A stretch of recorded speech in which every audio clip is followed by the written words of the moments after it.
या मतदारसंघासाठी केलं काय हा एक प्रश्न आहे। आज तुम्ही कित्येक वर्ष राजकारणात आहे, याच मतदारसंघातून आपणही दोन का तीन वेळा निवडून दिलं होतं।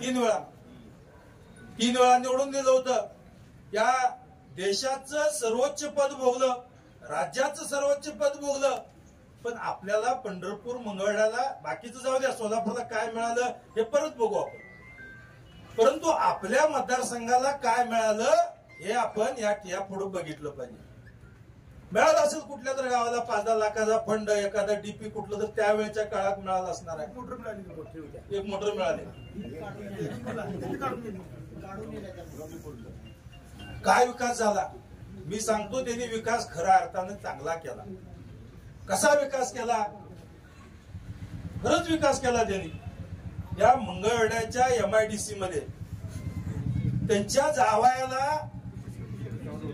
जावयाला सोलर युनिट द्यायचं होतं, त्यांचा जावया होता। आता ते जे आज आपल्याला सांगायला आलेत, अहो या मंगळवेढ्याच्या कडेची जमीन म्हणजे इथले आपण महादेवाच्या देवळापासून समोरचे 118 एकर जमीन आहे, त्यांच्या जावयाला सोलर द्यायचं होतं।